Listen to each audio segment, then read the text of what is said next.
Calc students, I wanted to review slope fields, make sure we were all clear on that. So the activity I handed to you before we went out for our distance learning days, on one page you had a bunch of slope fields, and then on the other page you had a bunch of equations. So what I want to do is work through these equations. In the past we've used test points to match the slope fields. You definitely could still do that, but I want to show you that we could integrate and then match the integral to the appropriate slope field. So let's look at one real quick together. Let's look at number one. We've got dy dx equals sine x. So what we can do here is we can write dy equal to sine x dx, and then we can integrate both sides. So let's integrate. Well, the integral of dy is just y, and that is equal to, well, the integral of sine x. Okay, well, what is sine x the derivative of? Well, that's negative cosine x plus c. So we're going to go ahead, I'm going to do a couple of these, and then we're going to go back and match this integral to the appropriate slope field graph up above. So here I'm going to rewrite number 2 as dy equal to 2x plus 4 dx. All we're doing is multiplying both sides by dx.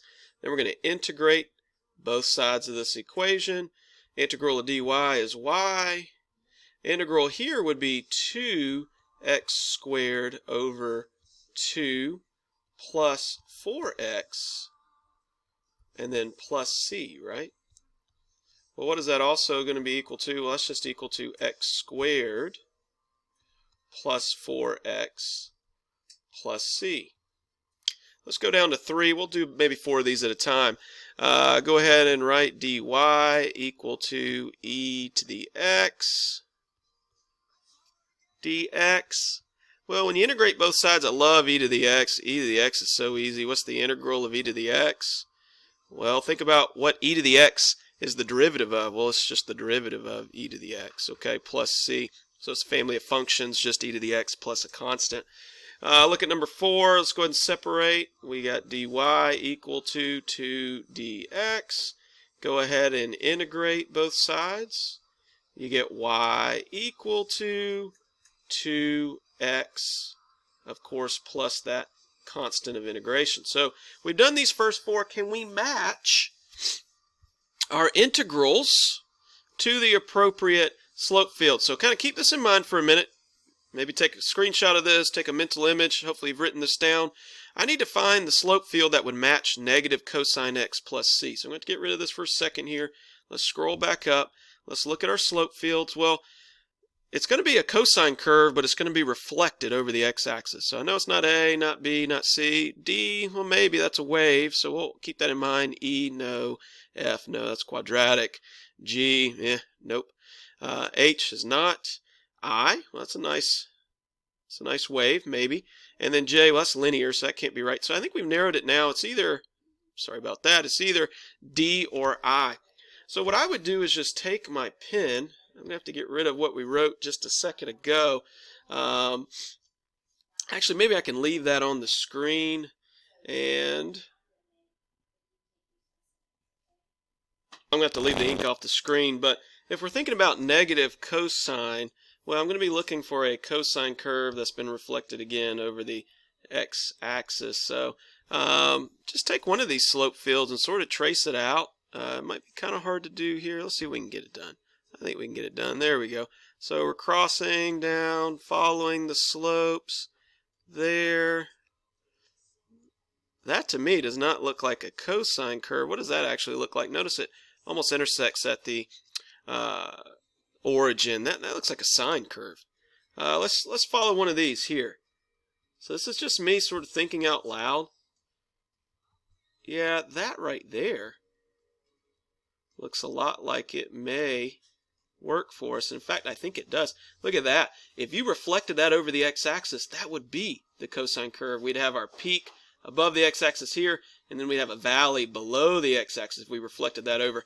I'm going to say this goes with number 1. This must be negative cosine x plus c. All right, so I for number 1. Let's look at number 2 here. Number 2, we said x squared plus 4x plus c. So I need I need a quadratic. So let me get rid of what we just wrote there. Let's scroll up if we can. I need a quadratic. So let's see if I can find a quadratic. F might be a decent candidate. A may be a good candidate. Let's see if there are any others. Maybe even G. So you might need to take a test point or two. Take a test point or two, see what happens. I'm going to pause the video. Hopefully you chose a few test points. Something I want you to note is A, F, and G are all very different. G is reflected over the x-axis, so it's pointing downward. I don't think that could be our function because we don't have a negative in front of our x squared term. F, if you notice, it's got its vertex at the origin. Well, x squared plus 4x is not going to have its vertex at the origin, and one reason I know why that's true is because if you look at A, notice we have these horizontal lines here around what looks to be -2. Well, think about it. If you plug -2, let's go ahead and put that down here, regardless of what your C value is, regardless of what C is, if I plug in -2 and I square that plus, let's see here, 4 times -2. Well, let's pause on that for just a second. Excuse me, it won't be -2. It should be what? It should be -4. So let's get rid of that. Let's put -4 in there. Sorry about that. So that'll be -4 squared plus 4 times -4. Well, what's going to happen there? You're going to get 16 minus 16. Okay, so that's 16 minus 16. Well, that's 0. So basically, y is just going to be equal to whatever your constant is, because it's going to be y equals 0 plus c.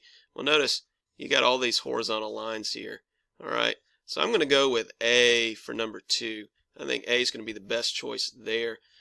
Let's scroll down a little bit. Let's look at some others. We got e to the x plus c. Well, if you notice, this is actually the function e to the x plus c. So B would be the solution for number 3. And then number 4 is 2x plus c. So I need a family of linear functions. So let's go down. I think I saw that earlier. J, that's going to go with number 4. All right, so let's go down and let's do some more integrating. Let's see if we can integrate 4 more here. All right, I'm going to get rid of what we had before. So if we integrate number 5 together, you get dy equal to x cubed minus 3x dx. Go ahead and integrate both sides, and you're going to get y equal to x to the 4th over 4 minus 3x squared over 2 plus c. So what have you got there? You've got 1/4 x to the 4th minus 3/2 x squared plus c. All right, we'll come back to that in a minute. Here we've got dy equal to 2 cosine x. We're going to integrate both sides. Of course, that's dx.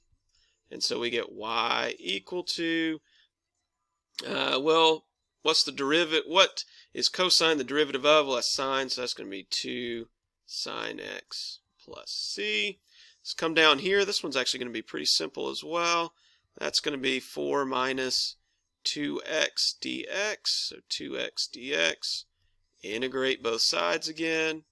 We get y equal to 4x minus, well, that's going to be x squared over 2, so I'm just going to write x squared, because that's 2x squared over 2 plus c. Come over here. Well, this one will actually be pretty simple as well. So dy equals x dx. Integrate both sides. We get y equal to x squared over 2 plus c. So another way you can think about that is 1/2 x squared. I think we saw the one that's going to match this because this is going to be centered with vertex or vertices on the y-axis. Okay, because we're going to have a parent function at the origin. So let me pause this real quick. I want you to go back, see if you can figure out, let me put those back on the screen. Go back and see if you can figure out what would be the appropriate slope fields for each of these, and then we'll check in just a second. All right, so let's take a look at these functions. You've got them there. Hopefully you were able to take a look up above just a moment ago. So let's scroll up. Looking at number 5, that was a quartic function.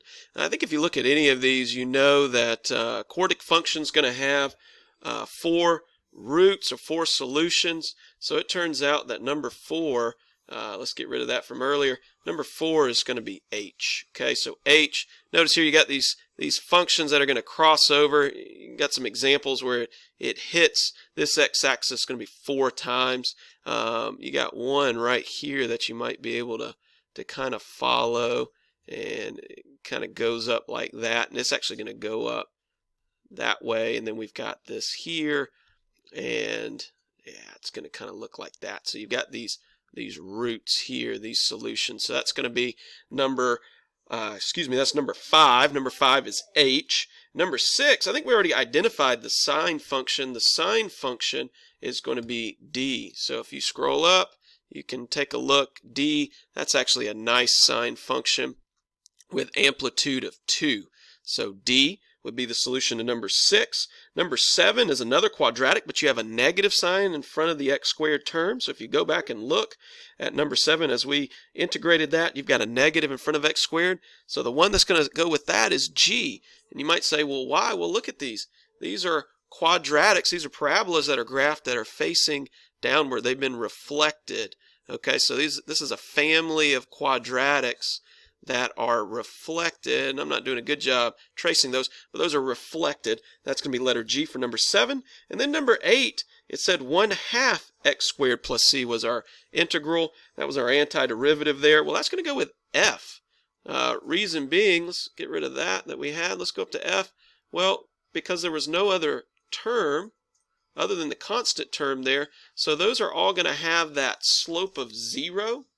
That slope of 0 on the slope field at or on the y-axis. So at the origin and then on the y-axis. So regardless of what your constant is, when x is 0, you just get that constant term, and that's your slope for that slope field.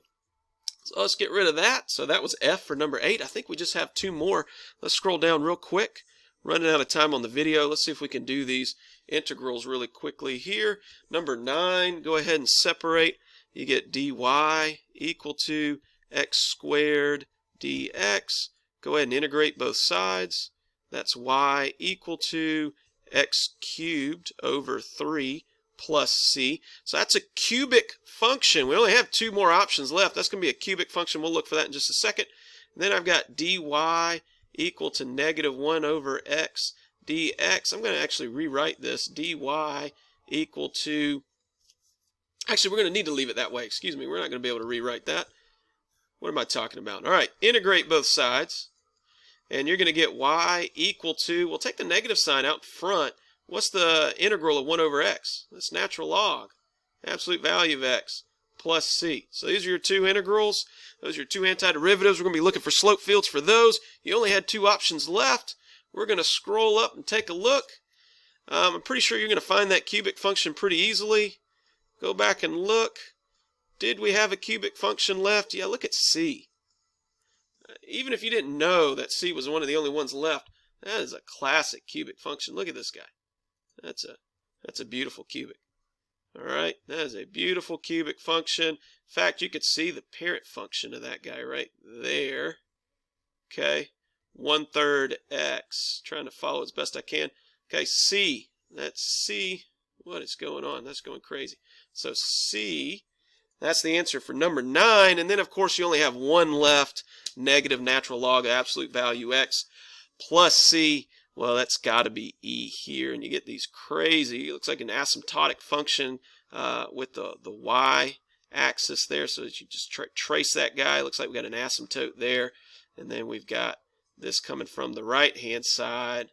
Got our asymptote there. Okay, so there's your solutions to the slope field activity. I thought it would be a good idea to show you how to just go ahead and take the antiderivatives and then match them to a group of slope fields. I hope this helps you out, calculus students. Hit me up on email or remind if you have any questions, and I'll try to send out some more videos as the days go by.